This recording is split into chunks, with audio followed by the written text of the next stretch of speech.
After the first round of the election, U.S. government officials declared that the United States is ready to work with any candidates who would be chosen by Ukrainian people. Does this mean that the U.S. government does not see difference between two candidates? No. Of course, the United States government has many sources of information. We meet and know all of these candidates very well. We know what their policies are, their campaign pledges, their platforms.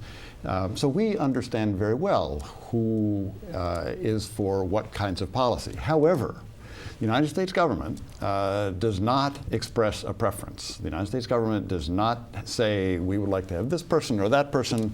We want to see a good election. And I want to echo what both Sam and Nadia have said about the importance of the election being clear. It needs to be free and fair and well run, which we've indicated that we've observed Ukrainians know how to do. But it also needs to be decisive. It doesn't. What Ukraine does not need is a period of instability. Ukraine needs stability now. It needs economic reform, democratic reform. It needs investment. That's going to come from stability. And so it's that the United States government is looking for, not which of the two candidates we have a preference for. You agree? Yes, I agree. I think everyone can see that there are differences between the two candidates, but I think from the point of view of the United States that really then there needs to be a clear result, and so that there is a team that the United States can work with. But at the same time, I think sometimes I know that Ukrainians in Ukraine feel that the United States should be expressing its preferences a little more clearly. I think that's not what the United States does, but at the same time, well, maybe. One of the things we can do and have done, the United States government has expressed an interest in working very closely with Ukraine. We see Ukraine moving ever closer to Europe. We would like to see Ukraine and its new president take concrete steps to move into Europe, more closely integrate into European institutions. We want to be sure that Ukraine and its new president stays committed to being independent and sovereign and making its own decisions about organizations that it joins, its own decisions about its political and economic systems. So sure, we have policy preferences and we'll state those, but in terms of individuals, that's up to the Ukrainian people. I think it's also important that the Ukrainian people know that the United States will consider any legitimately elected president a legitimately elected president, and we will have good relations with whoever becomes president. Very often we hear about the strategic importance of Ukraine in the region. What makes Ukraine an important country in the region? Ukraine's big. Ukraine has a lot of people. Ukraine is located between Russia and the European Union. And the most important thing, I believe, is Ukraine is a leader in that part of the world in terms of its democratic orientation, democratic credentials, its civil society. It is a leader that can be an inspiration for other peoples in the region, whether they be Belarusians or Moldovans or Georgians or Russians. And I think if Ukraine makes it as an independent, sovereign democracy oriented on Europe, then these other countries and other peoples will have the same hope. So failure for Ukraine, it's dangerous for the region. It's dangerous for the region. Nadia?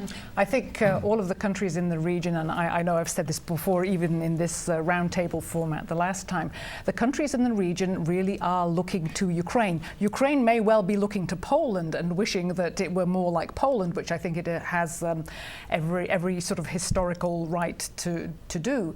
But all of the other countries in the region are looking at the elections, at the parliament, which used to be a good place for debate and policy debates like none other in the region, and also the civil society and especially free media, which we have in Ukraine, but which the other countries in the region do not yet.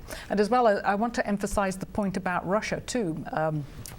We have all had it sort of imprinted onto our brains by Dr. Brzezinski that without Ukraine, Russia cannot be an empire. The political situation is backsliding fairly dramatically in Russia, I would say. Civil society groups are struggling a lot. There are a lot of negative tendencies in Russia. But here, just across the border, you have an example of a Slavic country that is more or less struggling to be a democracy. It's some of the things it has right, some of the things it still has a way to go. Matt Brzezinski called it a minor miracle that Ukraine has managed to get as far as it has in the neighborhood that it's in. And I think it's very important for that huge country to the north to look as an example to the south and see that, yes, Slavs can actually be democrats. It's not something ingrained in their genes that somehow democracy is not appropriate for a Slavic nation.